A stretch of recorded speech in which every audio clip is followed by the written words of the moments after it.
Bismillah ar-Rahman ar-Rahim. Ladies and gentlemen, dear colleagues, Assalamu alaikum wa rahmatullahi wa barakatuh. And a very warm welcome to each and every one of you.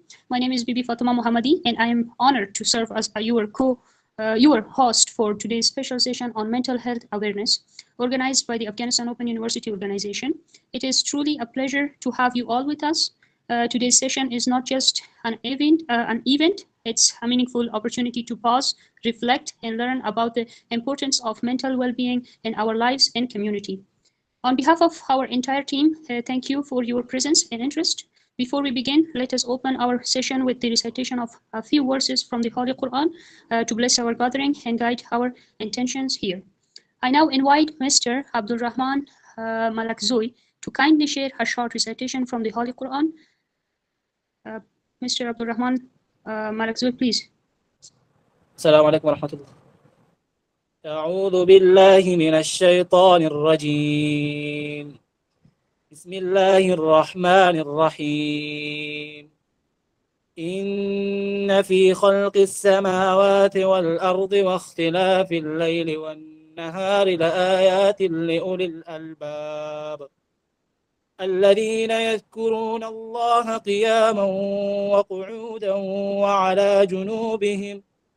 وعلى جنوبهم ويتفكرون في خلق السماوات والأرض ربنا ما خلقت هذا باطلا سبحانك فقنا عذاب النار ربنا إنك من تدخل النار فقد أخزيته وما للظالمين من أنصار ربنا إننا سمعنا مناديا ينادي للإيمان أن آمنوا بربكم فآمنا ربنا فاغفر لنا ذنوبنا وكفر عنا سيئاتنا وتوفنا مع الأبرار ربنا وآتنا ما وعدتنا على رسلك ولا تخزنا يوم القيامة إنك لا تخلف الميعاد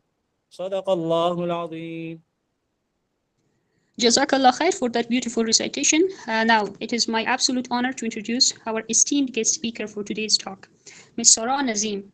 Ms. Sara Nazim, originally born in Kabul and raised in London since the age of 4, brings with her a powerful blend of academic knowledge, personal experience, and professional passion in the field of mental health.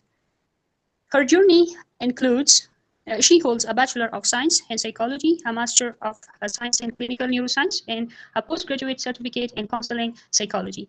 Additionally, she has received training in Islamic mental health, which allows her to beautifully integrate spiritual, cultural, and scientific approaches in her work.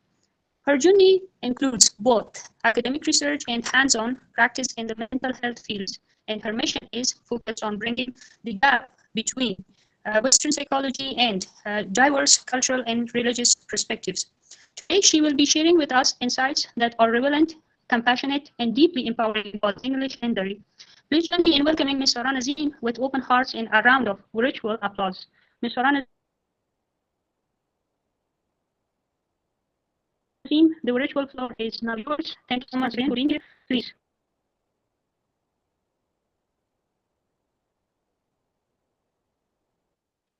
بله سلام علیکم به همگی. ما سارا نظیم هستم و میخواستم یک کمک خود اینتروجیوس کنم به همگی و بگویم که ما I'm a mental health advocate on social media و ما در لندن مدیر سلامت روان هستم، یعنی منیجر هستم در Services for Mental Health و نام کتاب ما چاپ شد بخیر به نام زخمای سرزمین ما که ما Silent Scars of Our Land، زخمای خاموش سرزمین ما و من میخواستم امروز درباره کتابم برای شما صحبت کنم و یکان چیز درباره کتابم زیاد نه کم مثل like a summary به همگی بگویم و نام کتاب مثل گفتم is Silent Scars of Our Land و the title meaning که میشه عنوان کتاب ما Silent Scars یعنی زخمای خاموش که است که یعنی emotional و psychological چیزایی که مثلا دیده نمیشه اما deeply احساس میشه و گفتم اگر این میره ما استفاده کنم با عنوان کتابم بسیار خوب میباشه بخاطر که همگی باز احساس می داشته باشن که تنها کتاب مگه به نام mental health می بود باز او وقت میگفت اوکی درباره mental health است. I think Silent Scars of Valan یک سرک بسیار interesting و مردم دوباره میخواست بفهمن اوکی what's in this book و it made it more interesting and yeah. Shall we move on to the next slide? Okay, so inspiration behind the book. الهام این کتاب چی بود؟ فکر میکنم تنها مثل یک کتاب نویس نه مگر مثل یک شاهد و قصه‌ای که هرگز باید از افغانستان فراموش نشه. این کتاب ما نوشته کردیم و همیشه کتابم همیشه ورکم در mental health بوده که دردهای مردم ما که در war یا displacement یا oppression دیدن و experience در Afghan communities که trauma face کردن و همیشه جنگیده هستن مردم ما. همیشه کدام فکر کنه افغانستان همیشه یعنی یک جنگ بوده یا در رقم یعنی تروما دیدن مردم ما و همیشه اونمو تروما یک ضربه به یک انسان میده که امی زندگی عامیانه انسان یا زندگی دیلی لایف یک انسان چینج میشه و یک رقم بد. و وقتی که من زیاد ریسرچ کردم که کسایی که در افغانستان هستن یا از افغانستان نو برآمدن یا کسایی که اینجا آمدن در لندن من کدشون مثلا صحبت کردم ریسرچ میکردم و همیشه قصه‌ای شنیدم که در میدیا یا در نیوز یا چیزی من نشنیدم خصوصا درباره mental health که من میگم یعنی که چقدر mental health در افغانستان گپش یعنی نیست بسیار پایان است and چقدر psychologically چیزای تیر کردن که زیادتر از مردم ما نمیفهمن که یعنی چی کنن یا چی هستن. دیگه و من فکرم زیاد گفتم که سلامت روان باید یک مست باشه در افغانستان و یک human right است که همگی ما باید داشته باشیم و درباره mental health که سلامت روان است بفهمیم. به خاطر که سلامت روان تنها یک western concept نیست اما actually Islamic concept هم داره و بسیار سکولارای ما هست یعنی که در هزارها سال پیش اول امی سایکولوژی و مایند و چیزها رو که دربارهش فایند اوت کردن مسلمان بودن و دربارهش یعنی که با رقم در قرآن کریم بر ما گفته که اگر واضح نگفته mental health با رقم دیگه بر ما گفته ما این چیزا رو در کتاب نوشته کردیم که یعنی که mental health is something یک چیز است و ما اسلامیکلی میتونیم دربارهش فکر کنیم و گپ زنیم. در کتابم یعنی چی است کدام چیزا رو کاور میکنه چپترایی که در کتاب هست کلش نمیگم یگان توش براتون میگم.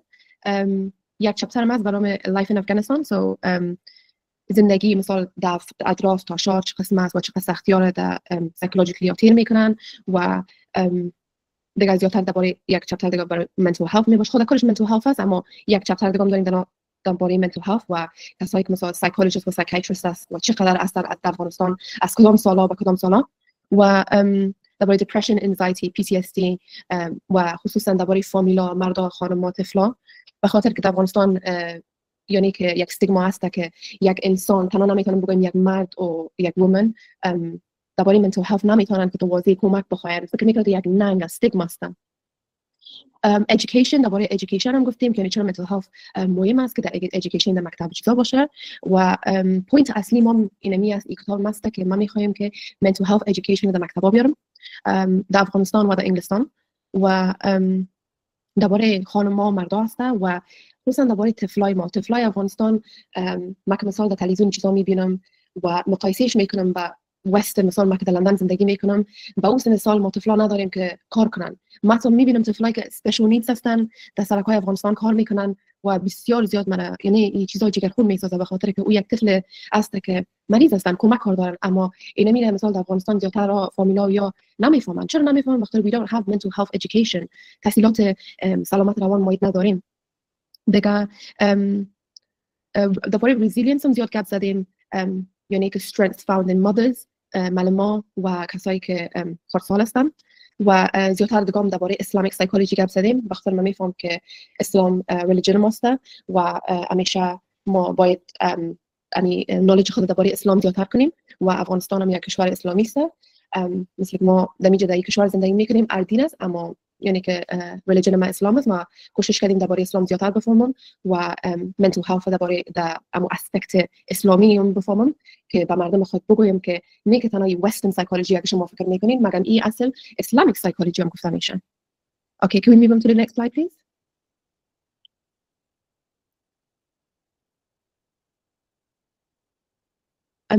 Okay, I think یک ذره PowerPoint هم استاپ شده مگم خیر استارت نمیکنه من تو دموچی میرم خیر the impacts are okay unique aspects of my book چیزای خاص که در کتابم هستن یونیک مکتوبی که نوشته میکردم میخواستم زیاد چیزای خاص براتون کنم interested ام نفر که کتاب ما بخونه بسیار یک چیز لرن کنن و میخواستم امی چیزی که برام ستوری تلینگ است امرای یعنی که تجربه شخصی مردم امرای داستان هایی که واقعی است و یعنی که میکسش کنم و مردم زیادتر یعنی بفهمه بخاطر یک چپتر ما هست به نام truth که مردمای از گرد دنیا جوین کردن و کسای بسیار پروفشنال یا celebrities and stuff که گفتن mental health در افغانستان و دیزشون چی است و این قسم دیگه و رقمی که مثال کتاب من نشته کردیم بسیار سیمپلی نشته کردیم و استریت نشته کردیم که همه که به ال لول باشن بفهمن امو گپ ما و درک کنن بتونن بفهمن که در افغانستان امیال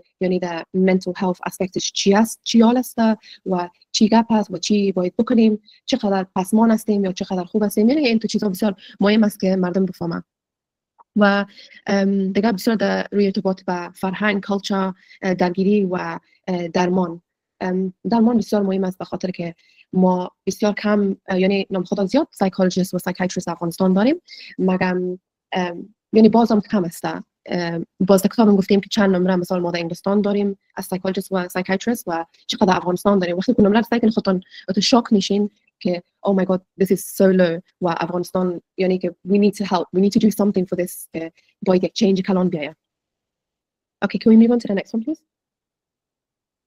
Okay, so the impacts I hope to make تاثیرایی که میخوایم بگذارم در افغانستان انشالله بخیر میخوایم که امی گفتگو درباره تروما و درمان درباره mental health باید یک چیز نرمال شود انشالله در افغانستان به خاطر که اگر ما اینمی تراپی را یا بگویم اسلامیک تراپی یا mental health تراپی را بسیار نرمال در افغانستان بسازیم شاید مردم ما در خانه خود یا در بین فامیلی خود یا در بین یک زن شوهر یا در بین پدر و طفل یا مادر و طفل یک رشته خوبتر و دیگه باشه دیگه مبارزه کنیم با قضاوت غلط درباره mental health درباره سلامت روان به خاطر که ما بسیار داریم traditional یعنی فکرهای سنتی داریم درباره mental health در افغانستان ما اینو باید بسازیم تا که یک education است نه که مثلا یک چیز کالچوری باشه یک چیز education است کل ما باید یاد بگیریم خودم که qualified هستم شاید ما یعنی که باید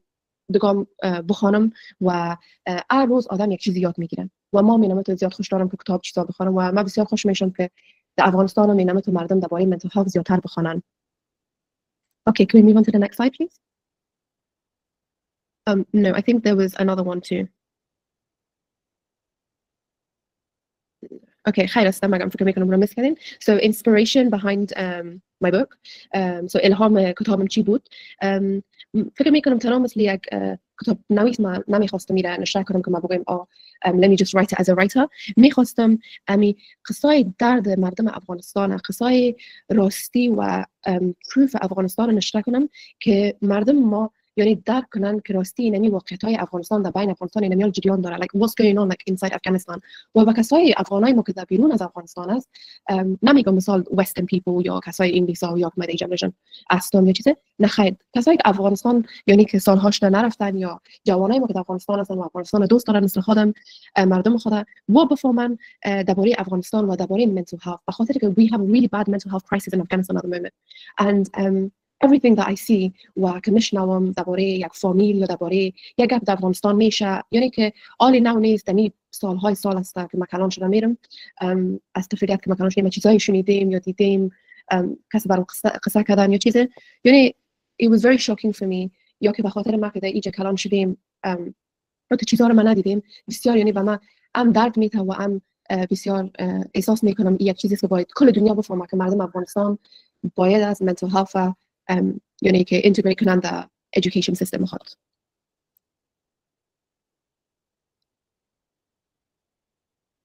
Okay, so میفهم بسیار شورت گپ زدم این یک ساعت باید می بود اما میخواستم که finally بگویم که در این قسمت میخواستم یک شیرک بسیار خورد براتون بگویم بعد از او براتون یک فیدبک یک نفر میخوایم بگویم که درباره کتابم چی گفتن برام و بعد از او یک چند پارت از کتابم براتون شورت میخونم ان شاء الله باز در وقت آخر میتونیم که سوال و جواب بکنیم. So مشیرت براتون میخواستم بخوانم است our silence does not mean peace, it means pain we cannot speak. So our silence does not mean peace, it means pain we cannot speak. سکوت‌های به معنی آرامش نیست بلکه به معنی درد است که نمیتوانیم بیان کنیم. And a feedback I got from a lady in London that she has started reading my book. So نظریات خود بسیار خوب خود گفت مگم بسیار نظریات خوبش بود. مرا گفت که کتابت مرا بسیار گریه داد به خاطر I miss افغانستان و ما میخوایم افغانستان همیشه آباد باشه. مگم کتابت برای من امیدم داد به خاطر که ما افغانا باید امید داشته باشیم که انشالله افغانستان خوب میشه و یک چیز آینده خوب داشته باشه. دیگه اینا رو میرم در کتابم یک چند پارت براتون میخوانم به خاطر من احساس میکنم که در افغانستان مردم فکر نمیکنه که psychology is Islamically. So من در کتابم این چیزا نوشته کردم اینا رو براتون میخوانم. Mental health disorder in Islam means that you don't have full control over your thoughts. There are many levels. People who go through that, they are rewarded by Allah subhanahu wa ta'ala for their preferences and their pain. Listen to the hadith. Sahih Muslim Rasul said any Muslim who goes through physical pain or sickness or ham means worry or gham, means stress and claustrophobia. You can call it anxiety or depression if you like. Harm from people, whether physical or by words, or any sadness, a sadness over trauma in the past or a calamity or a tragedy. It is said in that even in the prick of a needle that touches him or her, Allah subhanahu wa ta'ala expiates and washes away some of their sins. So if Allah says this and the hadith says this, then why should we deny mental health? Why? Okay, let me read another part to you as well. It is profoundly disheartening to witness how some people ignore and uphold Islam, even outright deny the validity of mental health struggles. When the Quran and the authentic hadith are so clear and compassionate regarding human suffering, including emotional, psychological, and spiritual pain, how can such position be justified?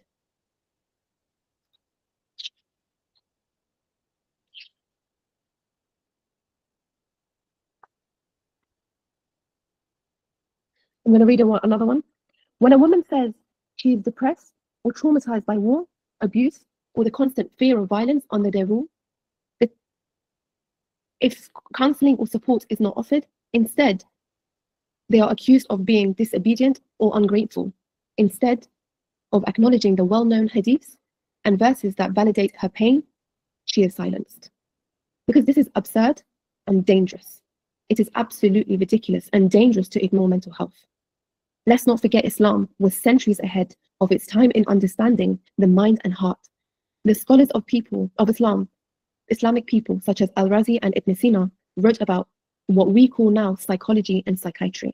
اینا مقطعات مثل که ما بیشتر گفتم که centuries از آنها سال پیش سکولارای اسلامی به نام الرازی و ابن سینا درباره سایکولوژی و سایکیاتری نوشته کرده بودن و ما نمیتونیم دنای کنیم به خاطر قرآن کریم این چیزا گفته شده و نگفتم منتل هلت مثل که گفتم مگم برقم خود نوشته کرده که خداوند بر ما گفته که ما باید چقدر خود لکافتر کنیم یعنی که تنها باید فیزیکال که ما چه قسم راه میریم یا چه قسم دست ماست یا چشم ماست نه با مایند ما مغز ما باید آرامش داشته باشه پاک باشه خوب باشه به خاطر همین رویه ما بیهیویر ما کل چیز از مایند ماست تنها از قلب ما نیست قلب و مایند یک جای کار میکنه و از اون خاطر میگم باید فکر کنیم که mental health is actually Islamically. I mean last part یک paragraph last part کتاب من براتون میخونم بازم اونجا اندش میکنیم باز انشالله سوالاتش رو میکنیم. Let us remember the people of Afghanistan, not just as victims of circumstances, but as individuals with voices, dreams, and the power to shape their futures. Together, we can help transform their silent scars into happiness and a better mental health. From these efforts, we can ensure these people are no longer left in the shadows, but can take a step forward to the light of a new tomorrow. تشکر بکنم.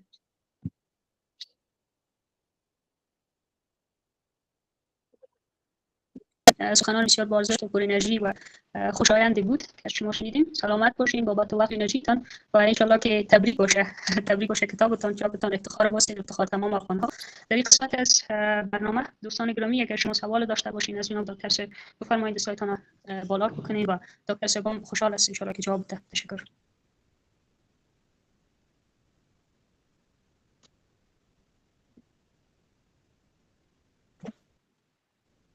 شبانه جان فاتحی میخواستن چیز بگن؟ Shabana Jan, you're on mute.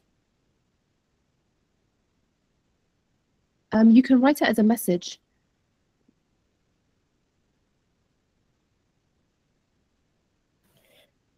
Qaimi, are you allowing them to speak? Please have their mic on. I think you need to unmute it yourself. خودتون باید unmute بکنین.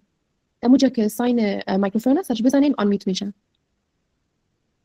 سلام و وقت همگی بخیر. انشالله خوب صحتمند باشن. خیلی خوشحال شدم امروز با چنین شخصیت ما هم کلام شدیم. یک دنیا تشکر از معلومات دقیق شما و من بی‌صبرانه منتظر کتاب هستم که اگر میشه انشالله کم کتاب در اختیار ما قرار بدین، بخاطر از اینکه من از معلوماتی که شما دادین مرا بیاندازه مشتاق خود کرد که در این کتاب چی ندانستن‌هایی چی آرزوهایی است که تمامشان پر از ماجراهایی که در دل هر دختر افغان است او به تصویر کشیده شده و امروز شما صدای هزاران دختر افغان بلند کردین و در کتابتان و درد که دختر افغان در دل داشت شما رو به تصویر کشاندین و با قلمی که داشتین او رو به جهان به نمایش میکشانین. من بی‌صبرانه منتظر هستم کتاب ببینم و من می‌خواستم شما رو بپرسم که کتاب در اختیار ما قرار داده میشه یا خیر، چون که مرا بیاندازه مشتاق کتاب کردین و خیلی خوشحال شدم امروز با شخصیت هم شما ما هم کلام شدیم و از داشته های شما مستفید شدیم و من می‌خواستم این سوال شما بپرسم کدام صحنه شما را واگذار کرد که شما این کتاب را بنویسین و چنین اسم را به کتاب شما هم رسانی داشته باشین؟ این سوال ما بود دکتر صاحب عزیز و بازم خیلی خوشحال شدم شما رو با خود داشتیم. تشکر بسیار زیاد شبانه جان عزیز، تشکر بسیار از گپ‌های مقبولتان که به ما گفتین. Thank you so much. ان شاء الله کتابم عالی به انگلیسی چاپ هست. I don't mind اگه شما به انگلیسی میخواین حتما ان شاء الله ما یک چی میکنم در افغانستان و خیر بیاید. عالی تمام مثال عالی بسیار در یعنی در دنیا زیاد هست اما در افغانستان هنوز نیست، اما میخوایم که ان شاء الله به دری هم به فارسی چاپ شود و شما پرسان کردین که چطور من کتاب یعنی میخواستم نشر کنم. مثل که بیشتر گفتم از خودترکی بسیار من علاقه‌مند به کشور خود بودم، به وطن خود بودم، به مردم خود بودم و همیشه مثال که من شنیده بودم mental health یعنی در افغانستان یک دیوانه crazy یعنی دیوانه و اینو میگه بسیار ایت خوش نداشتم. مثال کسایی که مثال در انتا در لندن افغانای ما که میدیدم ایت نمیفهمیدن که mental health چی است، حالی که در انگلستان بسیار یعنی زیاد شده و مردم میفهمه مگم they weren't educated. مردم دیگه نمیفهمید و من همیشه که فکر میکردم میگفتم نه mental health میدونم که این بالا نمیره و فکر میکردم که نه ما باید کار بکنم که ان شاء الله در افغانستان mental health اسلامیکلی باید یک معنا داشته باشه و مردم ما دربارش بفهمن و این دخترای افغان، خانمای افغان، مردای افغان، طفلا که ما در تلویزیون همیشه برنامه که در افغانستان میباشه همیشه سعی میکنم برنامه ما این افغان است، برنامه بسیار کسایی که در تلویزیون یا در یوتیوب یا یوتیوبر هستن چیزه سعی میکنم امی وطن خود سعی میکنم مردم خود سعی میکنم بسیار زیاد جگرخون میشم. یعنی it really makes me upset. من نمیخوایم که وطن خدا به این قسم ببینم و ببینم که دیگه مملکت ها و دیگه مردم شکر که هستن آزاد هستن، آزاد به معنایی که یعنی که they can do anything. هر چیز میتونن برای خود بسازن، به فامیل خود، به وطن خود میتونن زیاد پیشرفت کنن، زود پیشرفت کنن. اما مردم افغانستان، خانما، مردا، بچهای جوان، طفلای ما او بیچاره از طفولیت میرن در سر کار میکنن زیادترش و یعنی قلبم بخی بسیار امیال گپ میزنم یک رقم میشم و ما میخوایم که اونمون یک چینج بیایه که در افغانستان انشالله یک چینج کلان باید بیایه و اون چینج ما میخوایم خودم شروع کنم و بخیر پیش ببرم و هر کس که میخواد کدام در این چینج یک دست داشته باشه انشالله چرا نه you can contact me. I'll put my email and my Instagram here. contact کنیم یک گروپ شویم انشالله امی چینج در افغانستان شروع کنیم.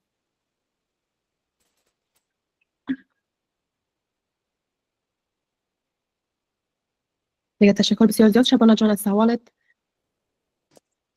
سلام علیکم، سلام خدمت همه و دکتر صاحب عزیز براتون تبریک میگم نوشتن کتابتون انشالله موفق باشین و کتاب‌های بعدی از شما رو انشالله ببینیم. یک موفقیت بسیار بزرگ است.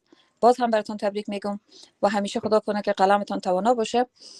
من فقط در مورد ورکشاپ میخواستم بگم که همین مخاطب مثلا بعد آموزش در مورد بحث روانشناسی مخاطب خیلی مهم است.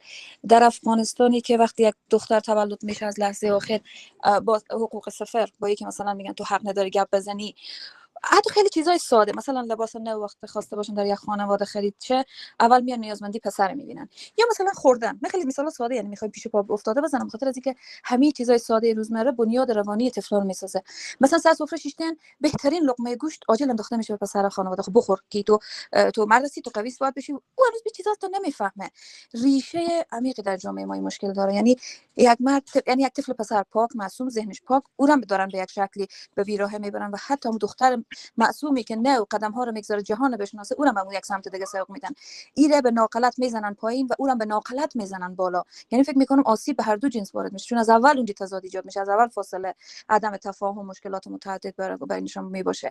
من میخوایم بگم که اگه زحمت بکشیم همه تو ورکشاپ‌های بر دختر خانم ها داشته باشیم، با سنجیدن همین بک‌گراند زندگی در افغانستان و بودن تفاوت‌ها در دیگه جهان هم هست، نمیگم در دیگه جهان مشکلات نیه، چالش ها نیه، زحمت نیه، حداقل به هیل اول به اندازه به شدت نیه که تو از لحظه تولد با تبعیض قائل بزرگ شی تا لحظه، یعنی با ثابت ساختن توانمندیت میتونی خود از بحران بکشی. اما اینجوری گپ نیست.